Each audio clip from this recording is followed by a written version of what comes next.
बहुत समय पहले की बात है। त्रिलोक के राजा इंद्रदेव अपने स्वर्ग लोक में विराजमान थे। स्वर्ग का महल सोने, चांदी और रत्नों से जड़ा हुआ था। उसकी दीवारों पर स्वर्ण की नक्काशी और छत से लटकते रत्नों के झूमर हर किसी का मन मोह लेते थे। इंद्रदेव की रानियां इंद्राणी, शची और अन्य अप्सराएं जैसे रंभा, उर्वशी, मेनका सब स्वर्ग को और भी सुंदर बनाती थीं। एक दिन की बात है, इंद्रदेव अपने कमलासन पर बैठे हुए स्वर्ग के बाग बगीचों का आनंद ले रहे थे। आसपास इंद्राणी और दूसरी पत्नियां खड़ी थीं और अप्सराएं नृत्य कर रही थीं। दासियां उन्हें ठंडी हवा झल रही थीं और संगीत की मधुर ध्वनि चारों ओर फैल रही थी। इंद्रदेव ने पूछा, क्या स्वर्ग में कुछ भी कमी रह गई है?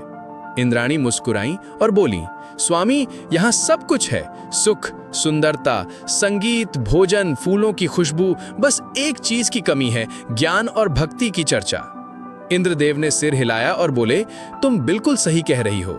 केवल ऐश्वर्य से स्वर्ग नहीं चलता, यहाँ भी धर्म और भक्ति का माहौल रहना चाहिए। तभी नारद मुनि वहां पहुंचे। उनके हाथ में वीणा थी और चेहरे पर मंद मुस्कान।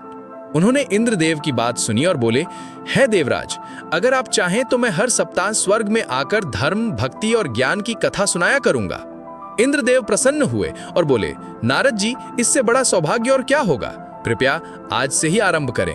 उस दिन से हर सप्ताह नारद मुनि स्वर्ग में आते और सभी देवता, रानियां, अप्सराएं और दासियां एकत्र होकर भगवान विष्णु, शिव और देवी की कथाएं सुनती।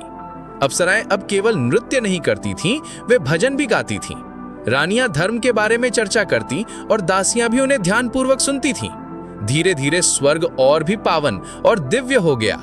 अब वहां केवल सुख और विलास नहीं था, बल्कि प्रेम, भक्ति और ज्ञान का संगम भी था। इंद्रदेव ने एक दिन नारद से कहा, आपने स्वर्ग को वास्तव में स्वर्ग बना दिया है। अब यहाँ आत्मा को भी सुख मिलता है, न कि केवल इंद्रियों को। नारद मुस्कुराए और बोले, जहां धर्म और भक्ति हो वही सच्चा स्वर्ग है। सीख, स्वर्ग जैसी जगह भी अधूरी है अगर वहां धर्म, भक्ति और ज्ञान न हो। बाहरी सुख से ज्यादा जरूरी है आंतरिक शांति। ऐसी धार्मिक और धर्म से जुड़ी वीडियो देखने के लिए अपने सब भाई को लाइक और फॉलो जरूर कर लेना।